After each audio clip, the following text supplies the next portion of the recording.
Lampiran Keputusan Presiden Republik Indonesia nomor 117 TK tahun 2020.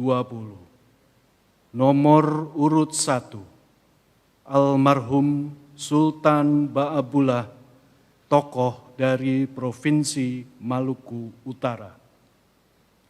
2 Almarhum Mahmud Singgirei Rumagesan Raja Sekar, tokoh dari Provinsi Papua Barat. 3 Almarhum Jenderal Polisi Purnawirawan Raden Said Sukanto Cokro-Diatmojo, tokoh dari Provinsi DKI Jakarta. 4 Almarhum Arnold Mononutu, tokoh dari Provinsi Sulawesi Utara. 5 Almarhum Mr. Sultan Muhammad Amin Nasution, tokoh dari Provinsi Sumatera Utara. 6 Almarhum Raden Matahir bin Pangeran Kusen bin Adi, tokoh dari Provinsi Jambi. Masing-masing dianugerahi gelar pahlawan nasional. Presiden Republik Indonesia Joko Widodo.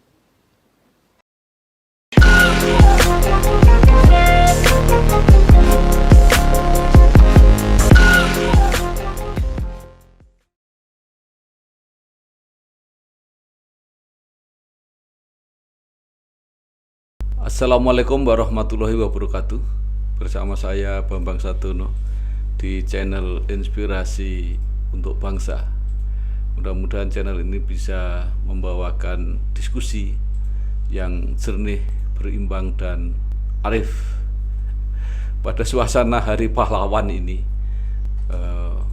akan kami tampilkan lagi wacana yang beberapa tahun terakhir ini selalu muncul setiap menyertai Hari Pahlawan tanggal 10 November di negara tercinta ini.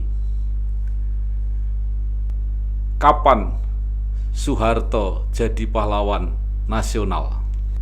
Bangsa yang besar adalah bangsa yang menghargai para pahlawannya. Itulah pesan Presiden pertama Republik Indonesia yang sangat legendaris, Bung Karno.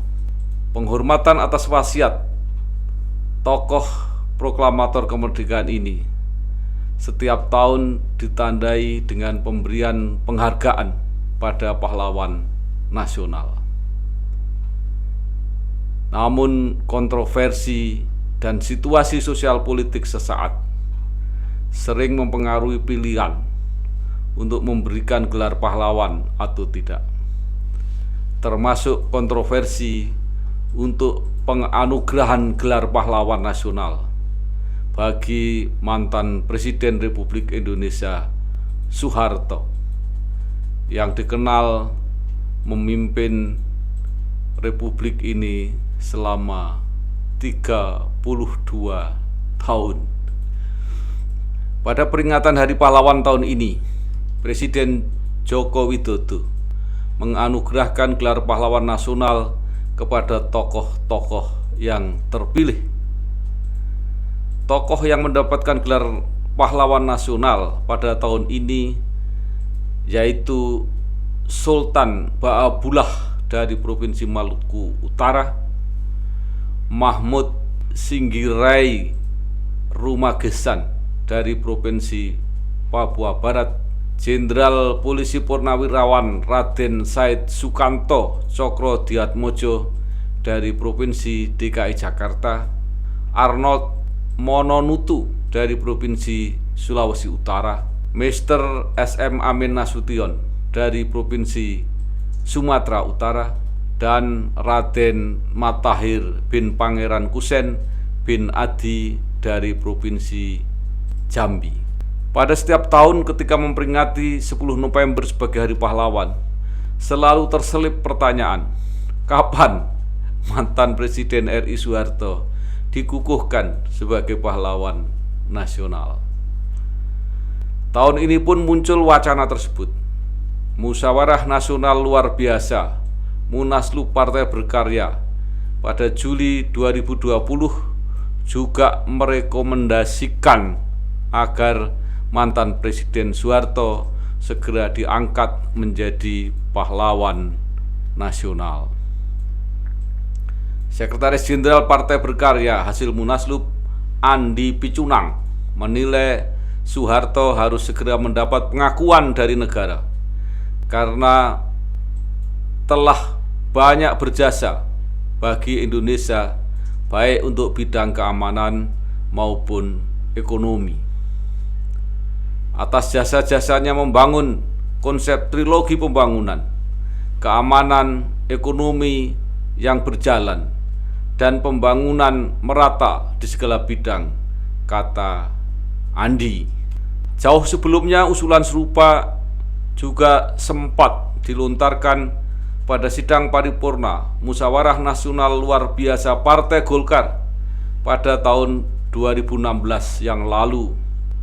Namun usulan ini saat itu juga mendapat banyak tentangan. Pro dan kontra terjadi menyikapi wacana Partai Golkar untuk mengusulkan Presiden kedua Republik Indonesia Soeharto tersebut sebagai pahlawan nasional. Hal itu menjadi salah satu rekomendasi dari Munaslup Golkar di Bali 14-17 Mei 2016. Saat itu forum mengamanatkan agar Ketua Umum Partai Golkar terpilih memperjuangkan Soeharto sebagai pahlawan nasional. Mengomentari usulan Partai Golkar tersebut, politisi Partai Demokrasi Indonesia Perjuangan Tubagus Hasanuddin mengatakan bahwa pemberian status pahlawan nasional kepada Soeharto harus melalui prosedur yang berlaku, melihat kajian urusan tanda jasa dan tanda pahlawan dari para tokoh masyarakat.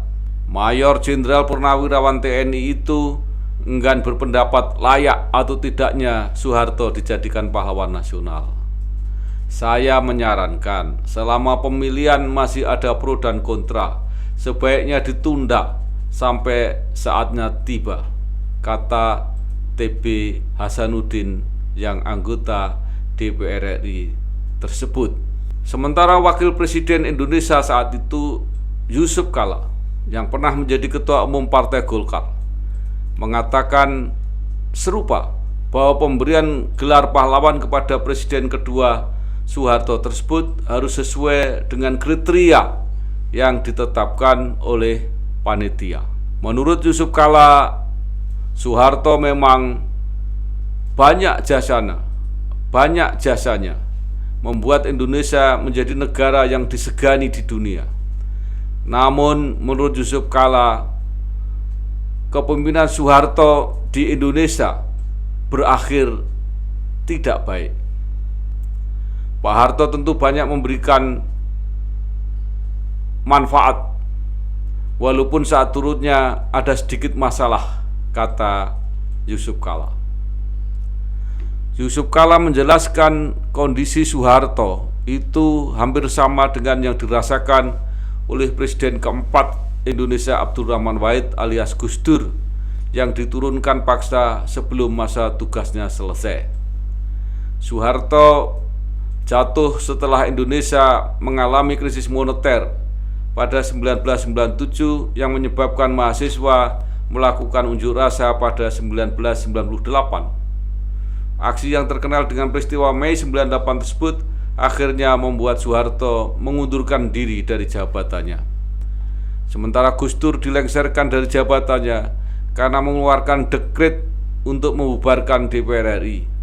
Karena dekret tersebut tidak disetujui, maka Gus Dur diminta turun dari jabatan Presiden Republik Indonesia.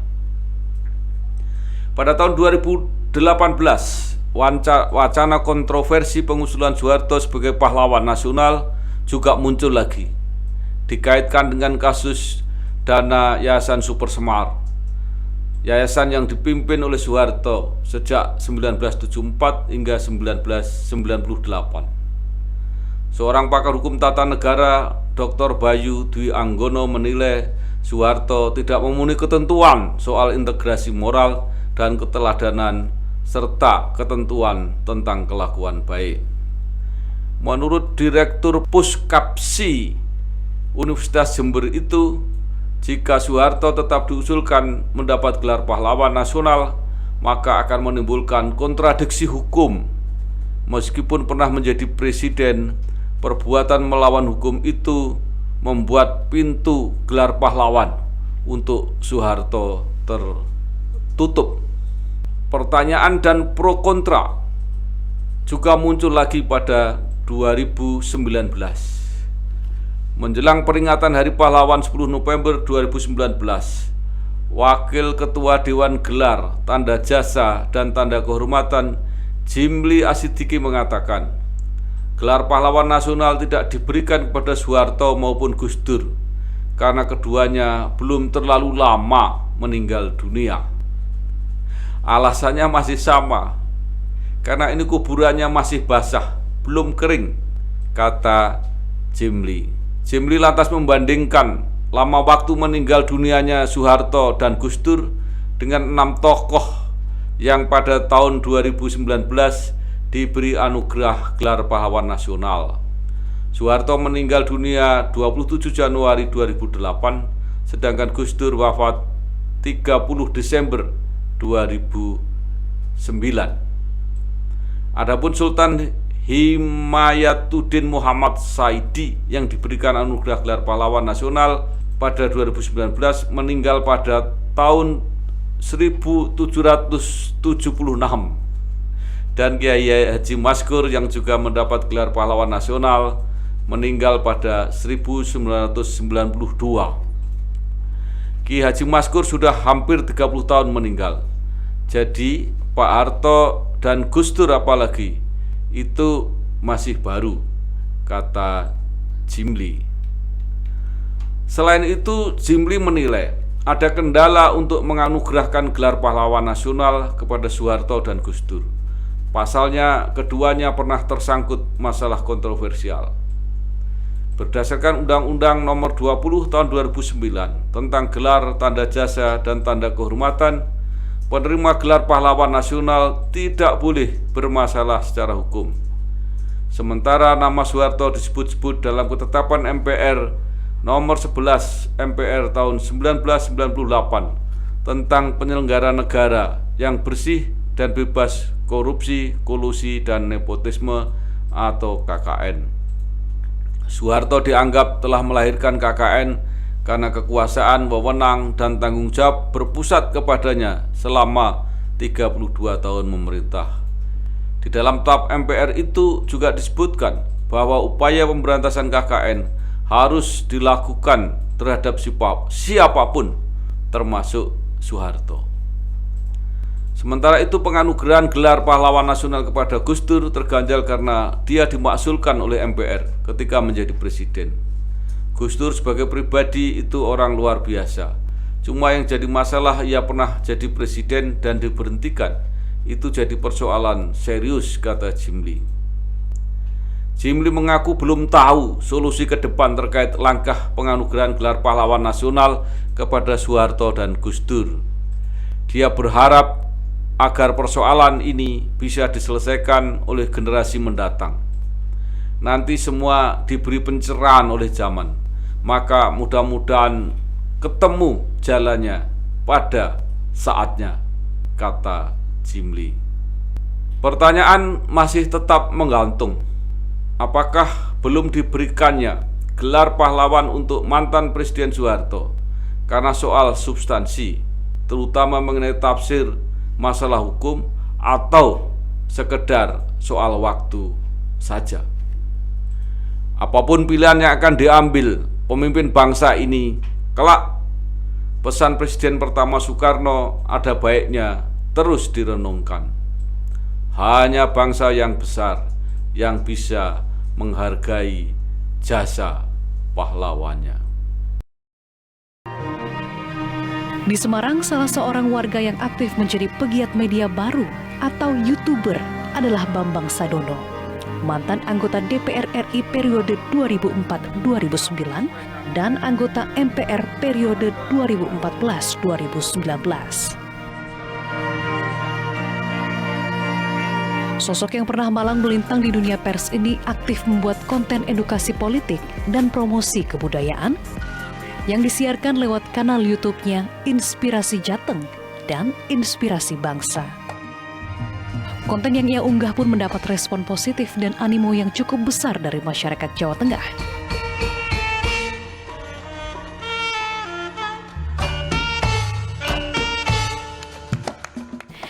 Hingga kini, Bambang Sadono telah mempublikasikan lebih dari 50 video dengan 39.000 pengikut.